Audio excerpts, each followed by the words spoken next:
मैं डॉक्टर हेमलता शर्मा, सहायक आचार्य संस्कृत, राजकीय स्नातकोत्तर महाविद्यालय बयाना। बच्चों, हम बीए प्रथम वर्ष में श्री भर्तृहरिकृत नीति शतकम ग्रंथ का अध्ययन कर रहे हैं। पूर्व में हमने अनेक पद्धतियों का अध्ययन कर लिया है, जिसमें मूर्ख पद्धति, विद्वत पद्धति, मानशौर्य पद्धति, अर्थ पद्धति, इनका हमने अध्ययन कर लिया है। आज हम दुर्जन पद्धति का अध्ययन कर रहे हैं। दुर्जन जैसा कि नाम से ही विदित होता है, दो यानी बुरा, जन व्यक्ति, बुरा व्यक्ति। ऐसे तो यहाँ कह रहे हैं कि धनाढ्य भी दुर्जन होने पर, अर्थात जो धनवान है लेकिन दुर्जन होने पर परिहर्तव्य अर्थात परित्याग करने योग्य होता है। इसलिए ग्रंथकार ने अर्थ पद्धति के पश्चात दुर्जन पद्धति का निरूपण किया है, वर्णन किया है। तो इस श्लोक में दुर्जन व्यक्ति के जो अवगुण हैं उनको कवि इस श्लोक के माध्यम से बता रहा है। वह कहता है, अकरुणत्वम अकारण विग्रह पर धने पर योषिति च स्पृहा सुजन बंधु जनेष्व सहिष्णुता प्रकृति सिद्धम ईदम ही दुरात्मना। प्रकृति सिद्धम, प्रकृति कहते हैं स्वभाव को, अर्थात स्वभाव सिद्ध हैं। ईदम यह ही निश्चित रूप से दुरात्मना दुष्ट आत्मा अर्थात दुष्ट व्यक्ति, दुर्जन व्यक्ति के स्वभाव में ही ये अवगुण होते हैं। तो वो अवगुण कौन कौन से हैं? तो सर्वप्रथम अकरुणत्वम, अकरुणा, करुणा से हीन, दया आदि से हीन अर्थात धूर्त, ऐसा क्रूर, निर्दयी, अकारण विग्रह, अकारण कहते हैं बिना कारण के, कोई मतलब नहीं है, कोई प्रयोजन नहीं है, कोई अर्थ नहीं है, फिर भी विग्रह करना अर्थात झगड़ा करना, लड़ाई करना, क्रोध करना, हर किसी से लड़ना झगड़ना आदि अकारण, जिससे उसका कोई प्रयोजन सिद्ध नहीं हो रहा, फिर भी लड़ना है। तो ये उसके स्वभाव में ही होता है। किसके? दुष्ट व्यक्ति के, दुर्जन व्यक्ति के। पर धने, पर यानी दूसरों के, धन यानी धन पर, दूसरों की संपत्ति, वित्त, धन, पदार्थ आदि उन पर, और पर योषिति, पर यानी दूसरे की, योषिति स्त्री, और दूसरे की स्त्रियों पर। च स्पृहा, स्पृहा यानी लालसा रखना, इच्छा रखना, उनको प्राप्त करने की इच्छा रखना, यानी दूसरे के धन और दूसरे की जो स्त्री है उसको प्राप्त करने की इच्छा रखना, लालसा करना, यह भी दुष्ट दुर्जन व्यक्तियों के अवगुणों में ही आता है। ये उनका स्वभाव ही है। फिर कहा सुजन बंधु, सुजन अर्थात सज्जन व्यक्ति, और बंधु जनेषु, और जो स्वयं के सगे संबंधी बंधु बांधव आदि है, इनके प्रति असहिष्णु होना, उनको सहन न करना, सहनशील न होना, असहनशील होना, अर्थात उनके साथ ईर्ष्या द्वेष की भावना रखना, उनको किसी भी प्रकार से सहन न करना। किसको? सज्जन व्यक्ति को, अपने सगे संबंधी बंधु बांधव आदि है उनको सहन न करना। प्रकृति सिद्धम, प्रकृति यानी स्वभाव से ही सिद्ध है। क्या? ईदम, यह जो ऊपर बताए गए दुर्गुण हैं, यह दुर्जनों में, अर्थात दुर्जनों में तो ये दुर्गुण प्रकृति सिद्ध, स्वभाव सिद्ध अर्थात जन्म जाति होते हैं, उनको परिवर्तित नहीं किया जा सकता। तो यहाँ जो कवि है वह दुर्जनों में अकरुणत्वादि जो दुर्गुण हैं उनको कहा है कि वो तो जन्मजाति होते हैं और उन्हें इन दुर्गुणों को किसी से सीखने की आवश्यकता नहीं होती है। वह तो अपने आप ही सीखा हुआ होता है। इसलिए ऐसे व्यक्तियों से, ऐसे दुष्ट दुर्जन जो व्यक्ति हैं, उनसे सज्जन व्यक्ति को हमेशा दूर रहना चाहिए। क्यों? क्योंकि ऐसे व्यक्तियों का कहीं कोई भरोसा नहीं है, वह कभी भी लड़ना झगड़ना आदि कार्य कर सकते हैं। तो ये उनके स्वाभाविक लक्षण कहे गए हैं। इस जो श्लोक है, इसके अंदर द्रुत विलंबितम छंद कहा गया है और अर्थांतरन्यास अलंकार बताया है।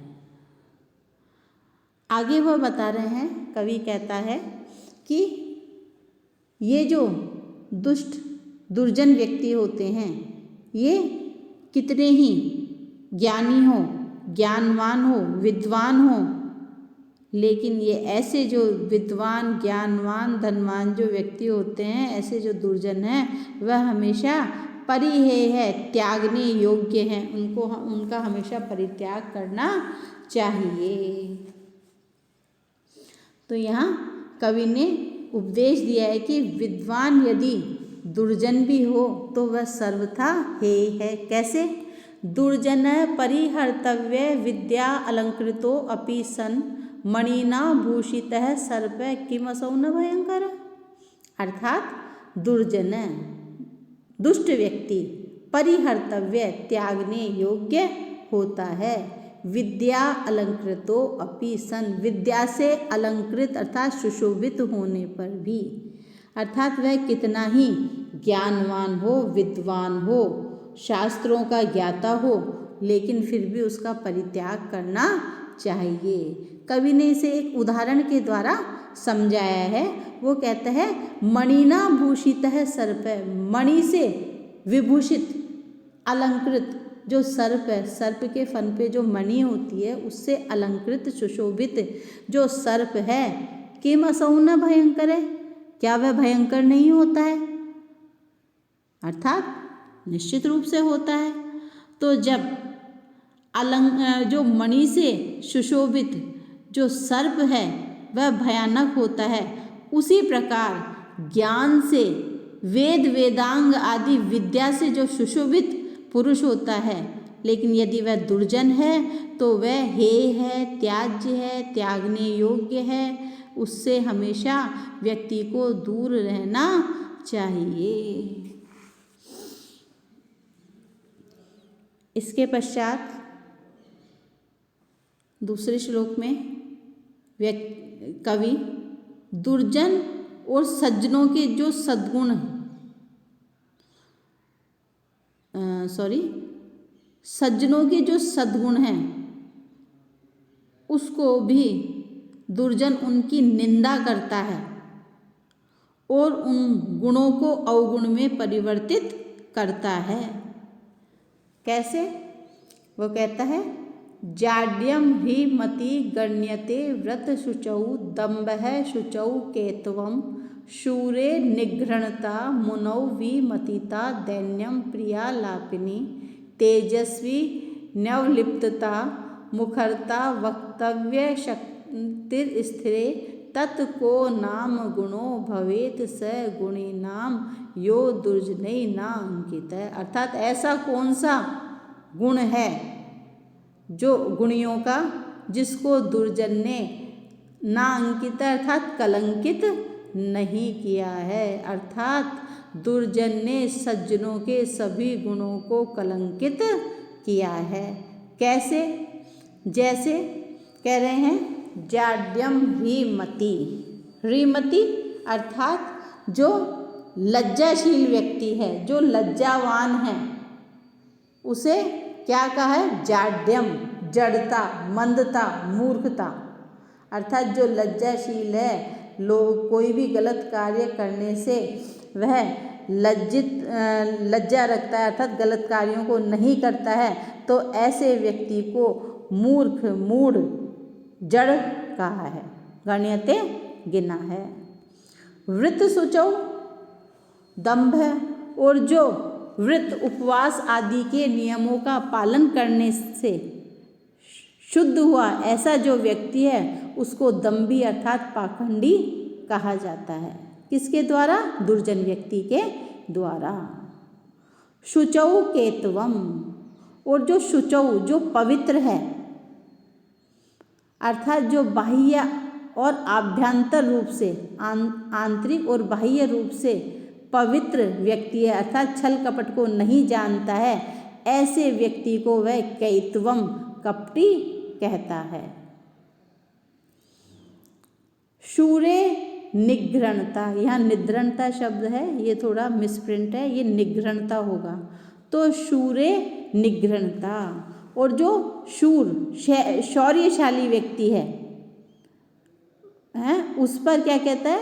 निघ्रणता अर्थात दया से रहित है, निर्दयी है, ऐसा उस दुर्जन के द्वारा कहा जाता है। मुनौ विमतिता, मुनौ अर्थात जो मुनि है, जो मननशील है, जो मौनी है, जो मुमुक्षु है, मोक्ष की प्राप्त करने की इच्छा रखने वाला, ऐसा जो व्यक्ति है उसको क्या कहता है? विमतिता अर्थात बुद्धिहीन, अर्थात बुद्धिहीनता रूप जो अवगुण है वो उस पर उस व्यक्ति पर आरोपित करता है। अर्थात जो मननशील व्यक्ति है, चुप रहने वाला व्यक्ति है, उसको बुद्धिहीन कहा जाता है, माना जाता है, अथवा इस दुर्जन व्यक्ति के द्वारा ऐसा समझा जाता है। दैन्यम प्रियालापिना, प्रियलाप अलाप अर्थात जो मधुरभाषी है, मधुर बोलने वाला है, उसको दैन्य अर्थात दीनता है ऐसा कहा जाता है। तो उस पर दैन्यता रूपी जो अवगुण है उसको आरोपित करता है। तेजस्विन्य अवलिप्तता, और जो तेजस्वी है अर्थात जो ओजस्वी है, ऐसे उस व्यक्ति को वह अवलिप्तता अर्थात गर्व से युक्त, घमंड से युक्त, ऐसा घमंडी ऐसा कहता है, मानता है।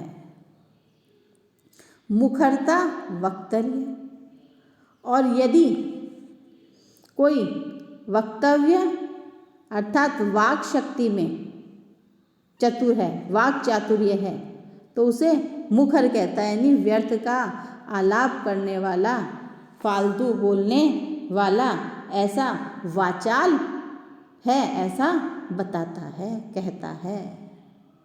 अशक्ति स्थिरे, और जो स्थिर चित्त है, दृढ़ व्यक्ति है, उसको अशक्ति अर्थात निर्बलता से युक्त, शक्तिहीन कहता है, माना जाता है दुष्ट व्यक्ति की निगाहों में।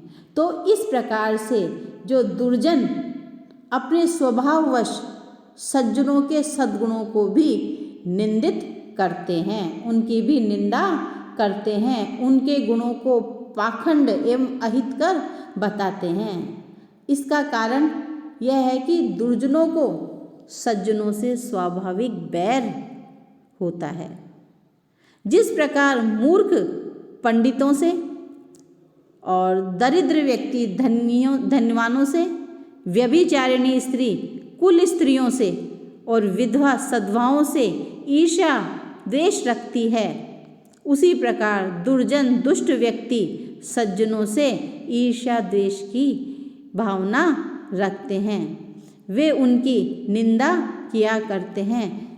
तो इसलिए कवि कहता है कि ऐसे दुष्ट दुर्जन व्यक्तियों से सज्जन व्यक्ति को हमेशा दूर रहना चाहिए, उसके साथ नहीं रहना चाहिए। क्यों? क्योंकि वह सज्जनों के कितने ही अच्छे जो गुण हो, सद्गुण हो, उनको भी वह कलंकित करने में पीछे नहीं हटता है।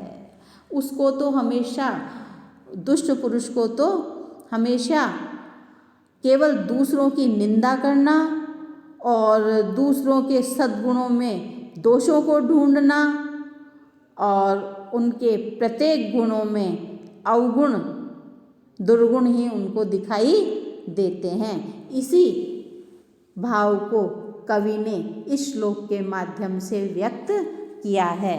तो आज हमने दुर्जन पद्धति के 3 श्लोक पढ़े हैं। आगे के श्लोक हम अगली हमारी जो क्लास है उसमें पढ़ेंगे। धन्यवाद।